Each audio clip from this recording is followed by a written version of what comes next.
Hey, welcome back to Sit Down with Ted here on the Schreiner campus. My name is Ted Davis. We are joined today by Jeremiah Tiffin, head volleyball coach here at Schreiner University, now in his fourth season. Are you having fun this year? Having a lot of fun. Yeah, it's been a blast so far. Remember in Bull Durham when Nukes LaLoosh was being taught, how to talk to the press? hmm And he said, winning. It's like more fun than losing. All the cliches, right? All the Yep. cliches. It's like well, winning is more fun than losing. You are on a 9 game winning streak as we sit down to do hmm this. And you've really been dominant. 11 of your 14 wins have been straight set wins, Yes. 3-0. So what does that tell you about your team? I think we have an older, mature team this year with great leadership, and so they know how to how to prepare, and they know how to attack games early on, and that every point's important. And so, like last week, we went to Southwestern, always a good team, always a well-coached program, and we swept them. But every set was a 2 point set. I think there was 3 points was the most, and we were down in the first set. We were down 15-11, but it's play Schreiner volleyball, stay focused, and they didn't panic, and there's no roller coasters. And when you have no roller coasters, it's a nice smooth ride, and that's what we've been on these past couple weeks. I talked to a couple of your players just a few moments ago, in fact, Ashlyn Wilburn, a freshman, and Gianna Hilliard, now a junior. And they talked about what you do in practice, where the game's 20-20 hmm and you got to get to 25. And that is very important to know how to finish games, isn't it? What they didn't tell you is so it's regular volleyball, but once you get 23 points, if you don't win two in a row, you get reset to 20. Okay. And so that's a game that could take 2 minutes. But I've also done it where it's taken 45 minutes to get a winner. Yeah. And it's just you have to grind, you have to work, you have Yeah. to understand, what you can do. And one of the things this team does really well is as we're top 25 in the country in hitting percentage. That's where you want to be. You cannot make it to the NCAA tournament and be successful unless you have a high hitting percentage. And Right. usually the national champions come from top 10 in the country. And so we're 25th, which is just a marked difference from where we were previously And first in the conference. and first in the conference. Yeah. And that's not because we're getting more kills than everybody else. We're second in kills. Hendricks is ahead of us. It's because we're making smarter, mature decisions on when we can swing and when we need to put the ball in play. And there is a difference between those two things. And it just goes to the maturity that they show in practice, and it carries over into the games. And we've had this conversation of we played a game a few weeks ago, and we said, hey, was this easier than our practices? And they said, yes. Hmm. And that's the goal. If we can have our practices at that high intense level, the games take care of themselves. How do you train for volleyball? I know when I was playing basketball, we would run lines. hmm When I was running track, we would run 220s. How do you train for volleyball? It's such a short, burst of energy, but you have to do it a lot. How do you train? So we're a little bit different in that we don't sprint in practice. Okay. We don't do punishments for drop balls. We don't do anything like that. Our punishment is talking about it and figuring it out and moving on. So Yeah. I don't believe in that kind of negative punishment that way. Um, we train our drills are very fast paced. Okay. And so like today we were doing a drill where our outsides working on transition swings, and it was swing, it was dig, swing, boom, next ball in, next ball in. So at the most we were between a second to a second and a half with nothing going on. Yeah. And so when you're training to get technical, when you're training anaerobically like that, that kind of leads in over into games because volleyball is almost a purely anaerobic sport. You've got a lot of players playing well. Gianna Hilliard is in her junior year. She hmm plays all the time She does, yeah. for you. Has she improved her game? 100% she's improved her game. She is much more consistent than she was last year. She's touching more volleyballs in the back row, but I think most importantly, her passing has improved. And that's been the biggest difference for her from her sophomore year to junior year. And you can see it in her career taking steps. It's that first year, play front row only, be awesome. Second year, you're going to play all six rotations and learn how to be awesome. And now this year, she is awesome. Not that she ever wasn't, but now she's showing it on the court, and she's continuing to keep her hitting where it has been and improving that. But now defensively and serve receive wise, she's just taking that next step. You've got two left-handers, hmm and that's been to your advantage. It's Ashlyn Wilburn, who we talked to, a hmm left-hander, Yeah. Jesse Garner. Then on the other side, you got Gianna, who's a right-hander, and Yep. Mackenzie Sturbin, who's a hmm right-hander. Yeah.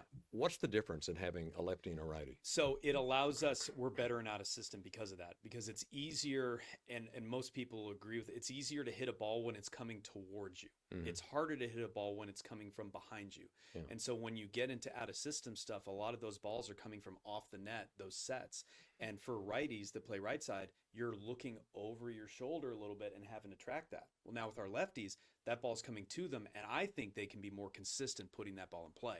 So having those just the righties on the outside and the lefties on the right side, I know that makes no sense. Volleyball's absurd.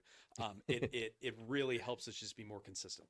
But it's such a team. I like watching your team because Jenna Paul-Merez is there to dig it out. Yes, she is. Yeah. Then you got your setters that set it up, and they have to set it up just right. And Yeah. if they don't do it, the kill shot isn't there. It really is a sequence, isn't it? It is, and it's just it's a whole team thing. I mean, we've got Jenna, who's been a 3-year starting libero, and just like she really kept us in a game last week, and our offense wasn't clicking as much as we wanted it to be, but she was digging everything in sight, and it really helped us out. Harley was named setter of the week in the conference this past week. It's the first time we've ever received that award. And Gianna got player of the week a couple of weeks ago. Offensive player of the week. It's the first time Schreiner has ever received that award. And it's not just because they're good players, and they are. It's because everybody's putting them in the best position. Harley can't set unless she's getting digs or passes. Jenna can't dig unless our block is where it needs to be. Gianna can't swing unless the ball's getting to her. So volleyball is just that full team thing. There's not that time where it's like in basketball, it's the end of the shot clock. It's the end of the game. I can go one-on-one because I'm the best player. We don't have that in volleyball. You are dependent on your teammates, and it just shows the strength of our team. Jeremiah Tiffin, volleyball coach, has joined us here on Sit Down. Your conference is tough. It is, especially in your division. You got the toughest division. Yeah, I think from top to bottom. Yes. So as we're recording this, you're about to play on the road against Colorado College in St. Thomas. I know as a coach, you want that challenge, right? I mean, you want to know where we are. That's a report card. We want to play tough teams. Playing teams that are a little bit, weaker in some areas is always fine. Like we can work on some different things, but we relish the competition. And so now we're going to Colorado. I don't believe we've ever beaten Colorado. Since I've been here, we've never beaten Colorado. And so this is a big challenge for us is can we go on the road to altitude to play a team that has been consistently good for years, and they're going to be well coached. Sharon does a great job with them. Is can we win that? And then can we turn around and fly to Houston and beat a St. Thomas team that's just been rolling through everybody? I know they've got one loss at Colorado, but they're beating everybody they should be beating. They're a really good team. And so we're going to know how good we are after this weekend. One of the players we talked to that we ran on the coaches show that we do Wednesday at Ringo's was Ashlyn Wilburn. A lot of coaches are reluctant to play freshmen. She's in the rotation as a freshman. So what has she done to earn that? We go into it saying it doesn't matter if you're a freshman or a senior. We're going to play the people that give us the best chance to win. And at Schreiner Volleyball, we have started freshmen every year because they have given us the opportunity to win. Ashlyn was not starting at the beginning of this year because she still had some things to learn. She was still coming from the high school aspect of things. She played a different position in club volleyball than right side, so she was still learning some stuff. But she has been able to come in and show, hey, I am actually this dynamic lefty that I can hit these different shots that other teams are not expecting. And she's in on that learning curve. But she's not the only one. Our other freshmen are doing a really good job. It's just we have depth, and depth is a wonderful thing. And so our freshman class has done a really good job. Ashlyn is just the one that's in the starting lineup right now, but the other freshmen are pushing her and pushing all the upperclassmen well. We haven't mentioned Lauren Monaco and Riley Jones, who do a lot around the net. So what have you seen from them? What a huge leap for both of them. I mean, Lauren is second in the conference in hitting percentage. She hit .571 this past weekend, but this started for her last year. When we went to the playoffs and we played Trinity in the first round, Trinity, Sweet 16 last year, she hit 600 against Trinity. She set the seeds in her freshman year to be successful this year. And Riley's done the same thing, is every single year she's improved something. And Lauren is more of your high energy, I'm going to pump everybody up, watch me do this. And Riley is more of your I am steady, I'm going to do these things. And they're completely different players, but they both complement each other so well. Are you having fun with this team? It just seems from the outside that you've got a lot of good chemistry on this team. They like each other. This team likes each other. Yeah. This team is also, there's these random comments where we did something this past weekend where there was a comment between me and the player. She asked me a question. I said yes. And it came through and the whole bench erupted. The line judge was laughing because he learned what's going on. It's when you have that looseness that you can have this conversation with somebody and it's not a personal thing. I'm trying to make make you better. All right. This is what's going on. And then we can separate that and, hey, tell me about this. Tell me about your family, all this stuff. How's this going on?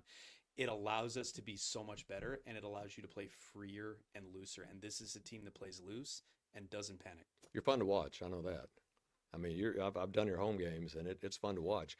And the goal, of course, is to make the tournament. Actually, the goal is to win the division, I would think, for you guys. I mean, that would be the goal. But to make the tournament, top 6 teams will make it, and you will host the tournament this year. right, So a yeah. chance to play the tournament games at the event center here Yes. in Kerrville. Yeah, that's huge for us. We're not looking there yet. We've gone segments this year, and Yeah. so last week was let's go 3-0 this weekend. All right, now this week we've got 2 road games. Let's go 2-0, or let's put our best foot forward. And then we have a little bit of a break, and then we've got 1 game. So our goal is still, we want to make that conference tournament, but it's not a spoken thing. Yeah. We've really segmented it into these small little chunks so that, hey, if we don't reach this goal, it's not the end. Okay, we didn't get this goal. What's our next goal? Let's move on. Let's get this. And so, but we are excited to host it. I think it's a huge advantage to be able to sleep in your own bed, to have family be able to come here easier than if we were, someplace else. So I think that's a huge advantage for us. And then playing in front of our home fans is just icing on the cake. And that'll be November 14th and 15th at the event center. So the top teams in the conference will play 2 days of volleyball. Yeah. And it's a lot of fun. So hope you'll be there on November 14th, 15th. Good luck the rest of the way. Thank you for talking with us. And we hope to sit down at some point and do it again. Absolutely. Thank you, Ted. All right, Jeremiah Tiffin, volleyball coach here at Schreiner University. That is Sit Down with Ted. See you next time on the Schreiner Sports Network.